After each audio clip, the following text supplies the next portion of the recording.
Hi, my name is Noah Rauch. I oversee the education department at the 9/11 Memorial and Museum. Welcome to Anniversary in the Schools, a program commemorating the anniversary of the 9/11 attacks. You are joining thousands of other students from around the world to remember and pay tribute to what happened here, right where I'm standing, at the foundations of the World Trade Center, where the Twin Towers were once anchored. Today, this space is occupied by the 9/11 Memorial Museum. In this program, you will hear from 4 individuals with extraordinary stories to share. Stories that offer insights into what happened that day and in the years since. And they'll be sharing their stories on the 9/11 Memorial and in the museum in front of artifacts, a set of stairs, a fire helmet, a door from a police car. Artifacts and spaces whose meanings are etched by their history. And you'll also be hearing from students who have questions, just like I imagine you do. Before we hear from them, though, we're going to show you a short film that outlines the 6 key times that marked the 9/11 attacks. These are the moments that mark our day. Thank you again for participating. As we move further and further from the 9/11 attacks, it's up to us, it's up to you, to remember what happened and understand why it's still important. We hope this program helps you do that. Good morning. 64 degrees at 8 o'clock. It's Tuesday, September 11th. I'm Lee Harris. Here's what's happening. Tuesday, September 11th, 2001. An ordinary day in New York City. At 8:46 a.m., that normalcy ends suddenly when hijackers from the terrorist group Al-Qaeda deliberately crash American Airlines Flight 11 into the 110-story North Tower at the World Trade Center. First responders immediately rush to help. Dispatch, Ken Brown, Ladder 3. I'm at the World Trade Center. Yeah. I'm on the 35th floor, okay? Okay. Just relayed to the command post. We're trying to get up. There's numerous civilians at all stairwells, numerous burn injuries are coming down. I'm trying to send them down first. Apparently, it's above the 75th floor. I don't know if they got there yet, okay? Okay. It's a free truck, and we're still heading up, all right? Okay. Thank you. All 11 firefighters responding from FDNY Ladder Company 3, including Captain Patrick Brown, would be killed that morning. 441 first responders die as a result of the attacks, the largest loss of emergency personnel in American history. Just 17 minutes later at 9:03 a.m., it becomes clear that this is a deliberate attack when hijacked United Flight 175 crashes into the South Tower of the World Trade Center.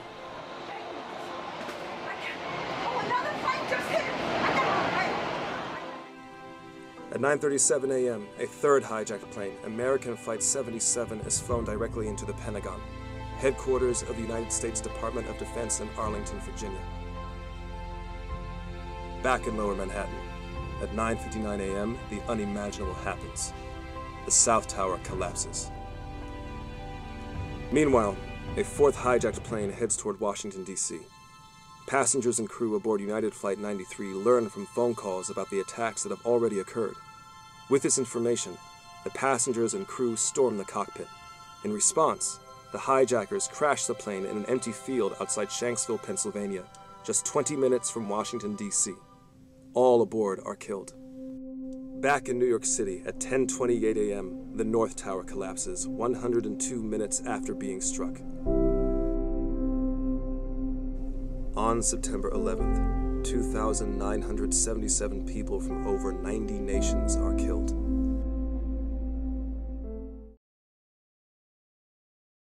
One of the first things that I think of when someone speaks about 9/11 would be the Twin Towers and how it caused such a large tragedy on the city and how big of an impact it was. When I heard stories about it or when I've seen the video clips about it, it's just hard to comprehend what actually happened. It was such a tragic event that people kind of just want to push it aside and forget about it. Hello, my name is Joe Pfeiffer. I'm the Chief of Counterterrorism and Emergency Preparedness for the New York City Fire Department. On the morning of 9/11, I was in the firehouse, only about 10 blocks away from the World Trade Center. Around 8 o'clock, we got a call to an alarm. The alarm was for a gas leak in the street. So I went as the battalion chief, along with a couple engines and a couple trucks, and we were on the corner of Church and Lispenard, which is about a dozen blocks away from the World Trade Center. And we were doing an ordinary emergency in the street, checking for a gas leak. And then at 8:46 that morning, we heard a loud noise of jet engines from a plane racing past us.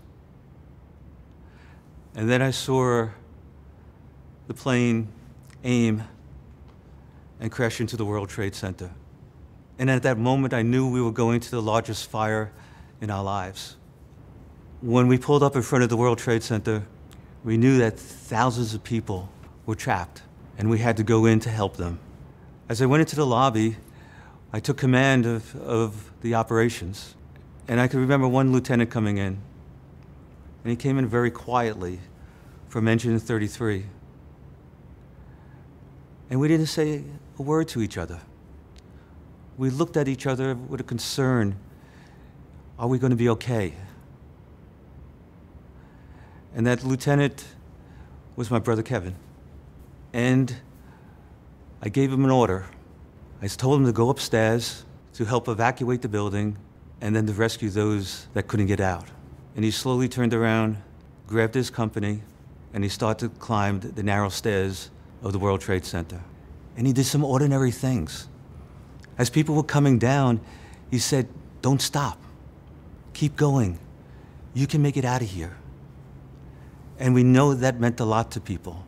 And then at 9:59 that morning, we heard another loud noise. And this was the collapse of the South Tower, the second tower that was hit. And I got on my radio and I said to command, to all units in Tower 1, evacuate the building. And as the firefighters started coming down, and my brother started to come down, my brother stopped his company on the 9th floor. And he started to redirect people and firefighters to a different stair, to a better stair to get out of the building. Again, another ordinary thing. And we know that that made a difference for firefighters to get out. But that morning, things were happening very, very fast. We heard another loud sound. And this time, it was the North Tower collapsing. And as we ran, the entire street was completely dark. This beautiful summer day, we couldn't see the hand in front of our face. And all the noise on the radio stopped. It was an eerie sound of silence, something like a new snowfall.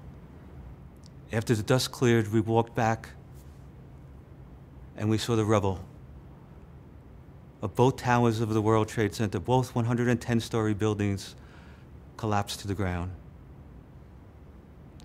And my brother, well, when I saw him in the tower and gave him an order to go upstairs, that was the last time I saw him. The New York City Fire Department, on 9/11, we lost 343 of our members. And that devastated the department. And we had to rebuild. And we started to build a center for terrorism and disaster preparedness within the FDNY.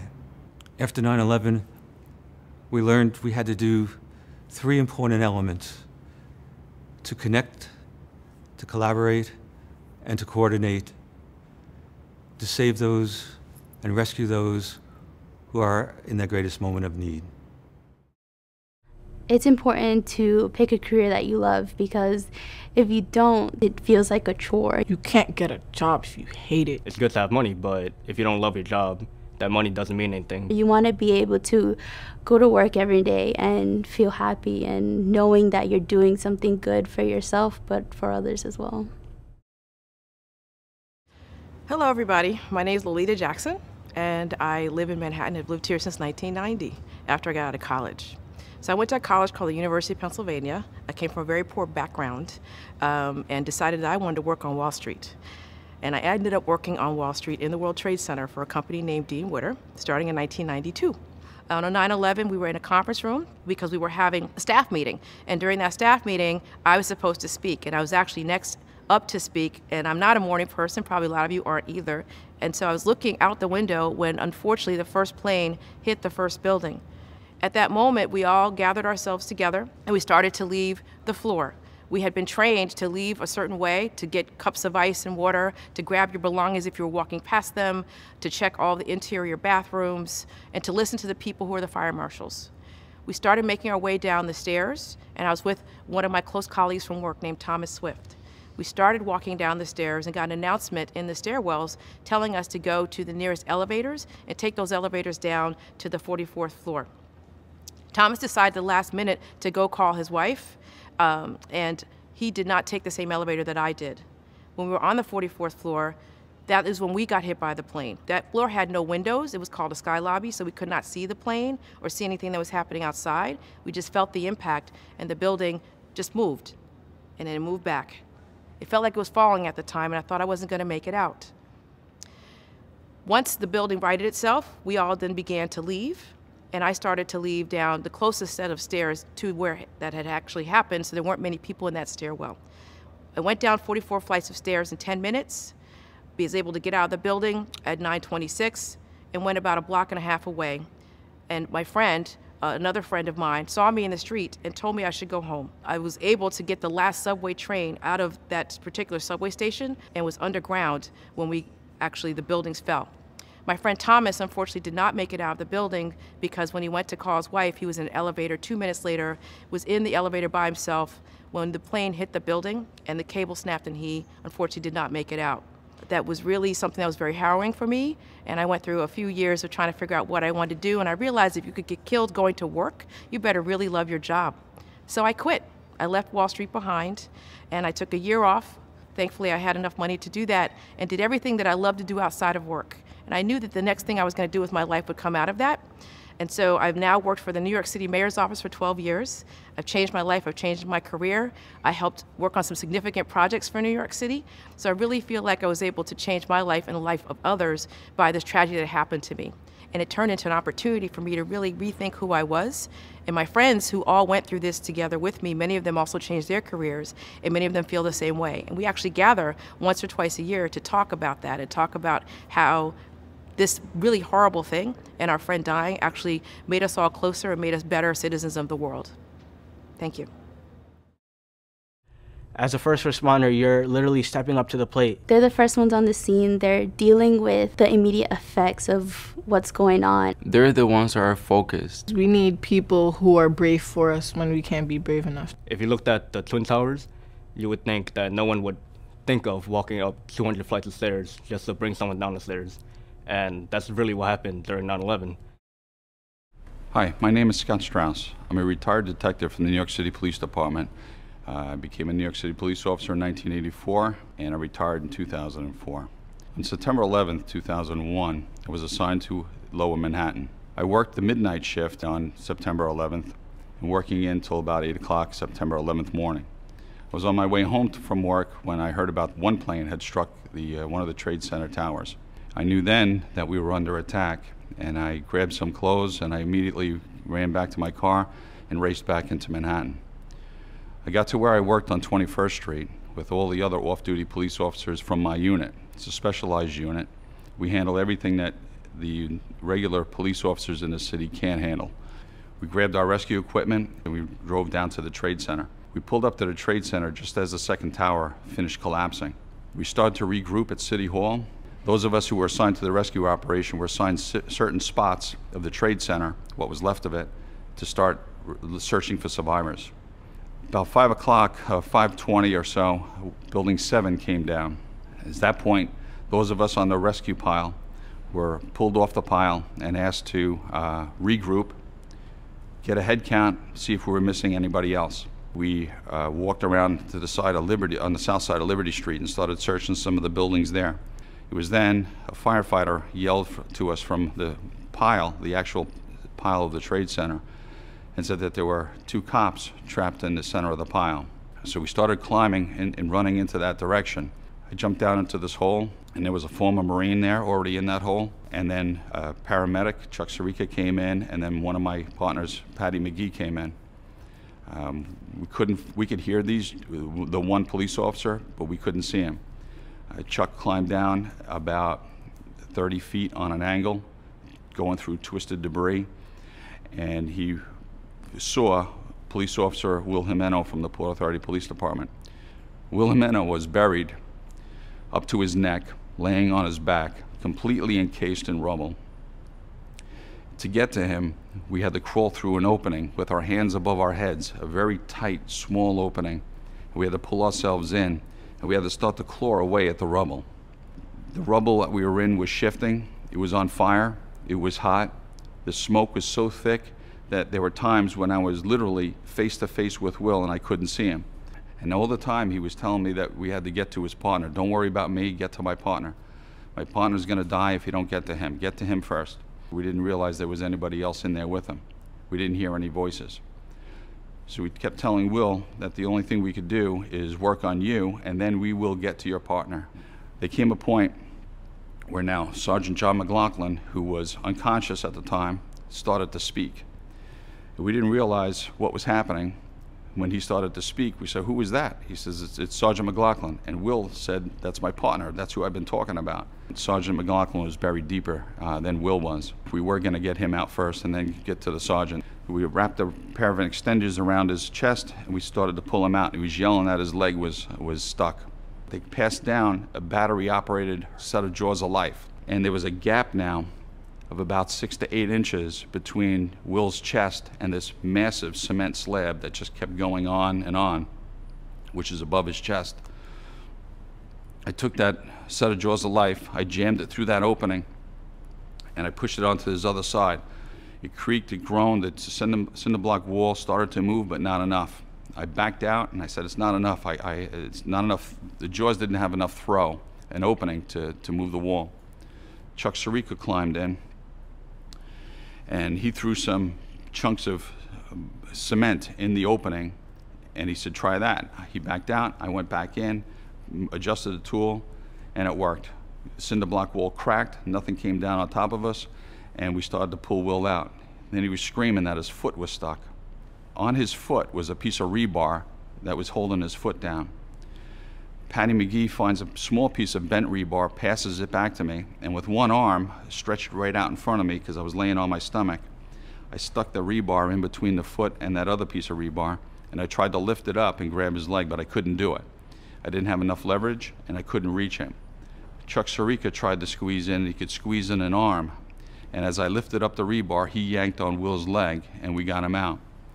We rigged up Will into the extenders, lanyards, and Chuck and I, chest to chest, on our sides with our hands above our heads, started to pull Will out. The fire was still burning. The fire department was trying to put out the fire that we were in, having a very difficult time with that. There came a time where the rescuers up topside were yelling for us to get out, to leave Will, because buildings 4 and 5 were starting to collapse on top of us. So Will asked when that was going on, he said, "You're not leaving me, are you?" He said, "No, Will, we're staying with you, we'll get you out."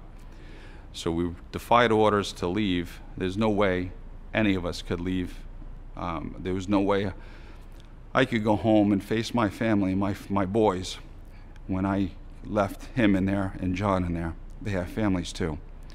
So we weren't gonna do any of that. We stayed together and we got out together. We got Will topside, and I got out to, I climbed back into the hole, and I yelled down to Sergeant McLaughlin, "Sarge, they're gonna bring a fresh team in here. I'm physically shot. It is now probably close to midnight on September 11th. Obviously the towers got struck that morning, and I had been awake from the afternoon, late afternoon of September 10th. I didn't have any more energy in me. I was exhausted, I could barely breathe. I was covered in debris. They got Will down to the hospital. I was helped off the pile, and I was taken to the hospital. I was released from the hospital about 7 o'clock in the morning on September 12th and went back to my building on 21st Street, ready to go back to work. Some of my coworkers stayed in the building and slept there for days. I lived relatively close, so I thought it was important for me personally to go home and see my family. And every day we went through that ritual of them not wanting me to go back, but I had to. There wasn't a rescue worker, a cop, a fireman, or a medic that didn't want to be down there that day. Even though as tragic as it is, tragic as it was, and we lost many people there. We lost our friends, our co-workers, people we didn't know. I personally lost only 14 friends, and I say 14 only because there's other people that lost more. But it was important for us to be there. That's what New York City cops and firefighters and medics do. They're there when they got to be there, and they'll do everything they can to get the job done. We worked cohesively together. It was just a great operation on a tragic day. Not everyone is fortunate enough to have the things that we may have. It's important to volunteer your time and money to help other people, because if you were in the situations that other people were in, you would want someone to do the same. You would want someone to be there for you when you can't take all of the trouble and all of the pain. I want to be an example for others. Hi, my name is Lila Nordstrom, and I was a senior at Stuyvesant High School on 9/11. Stuyvesant is a high school in Lower Manhattan that's about 3 blocks from the World Trade Center.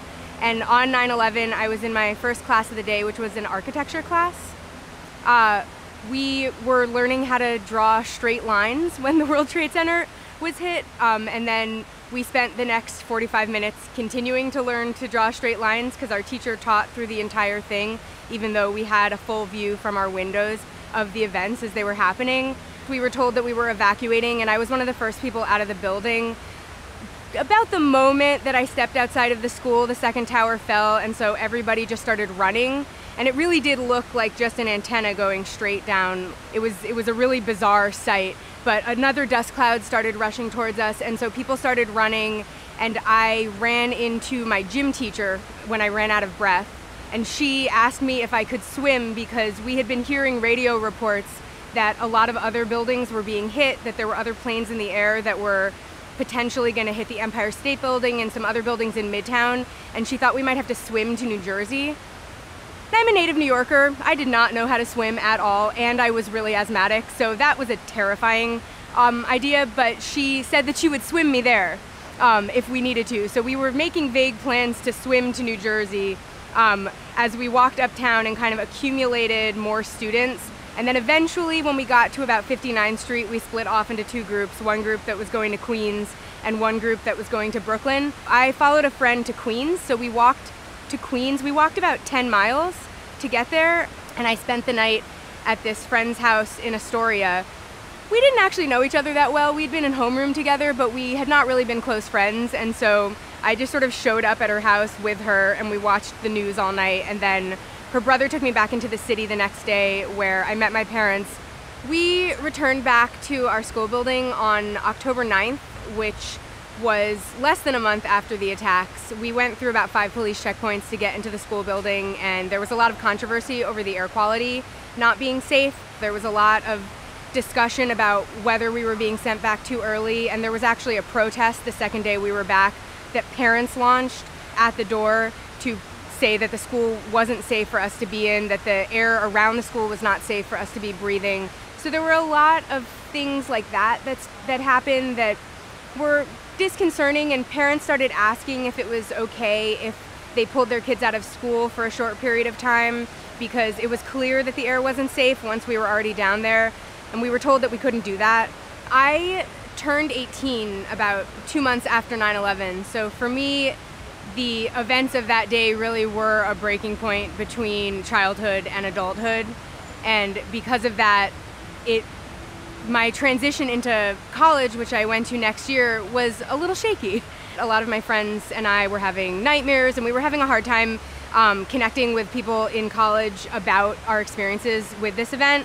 My senior year of college was the first year that someone's death was directly linked to their exposures down at the World Trade Center site, and so I became very concerned about the health of me and my classmates as a result. I knew that we had had a lot of exposures that were similar to first responders, and that we were graduating into a world where there was nothing that would have allowed us to stay on our parents' health plans, and so we were about to lose our health insurance, basically.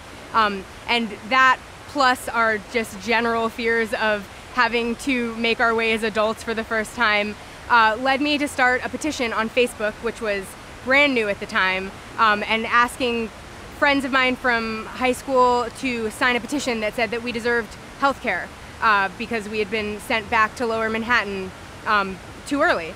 And so we got about 250 signatures on that, and then I just started taking it around to various politicians and asking for meetings.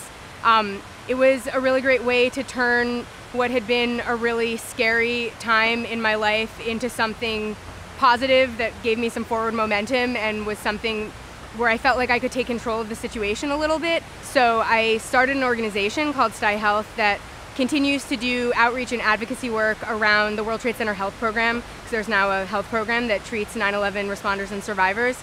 STI Health is still in operation today. We provide outreach and advocacy to people who were students in Lower Manhattan after 9/11, and it's been a great way to provide both support and help to a lot of the people that I attended school with and were part of our community right after 9/11. If something like 9/11 wouldn't have occurred, which was a terrible situation, then we wouldn't be where we are today. It played a big part in American history. Not only America, but the world itself. It's not every day that you see a whole community or a whole city unite together. Large events tend to bring people together. Large tragedies tend to bring people together. Now we're starting to communicate together. People can see that we are a strong nation. We are who we are because of these days. It not only changed the way we see situations, it changed emergency plans. It's good to keep a memory of something because you don't want that history to repeat. I want people to become more educated on 9/11 and how, even though it was a tragedy, a lot of things came out of it. Hi, I'm Megan Jones, and I work in the education department here at the 9/11 Memorial and Museum. Thank you so much for taking the time to participate in this program. Today, you join thousands of students from around the world, listening to stories from speakers who chose to translate tragedy into extraordinary acts of compassion. They prove that one person can make a difference. 9/11 is their story. It's our story, and it's your story. So now the question is, what will you do with it? Young people have answered this question in many different ways, including painting stars of hope and compassion for victims of terrorism around the world, investigating memorials to 9/11 in their own communities, and participating in programs like this one, listening to stories and sharing them with others to ensure that the legacy of 9/11 is not forgotten.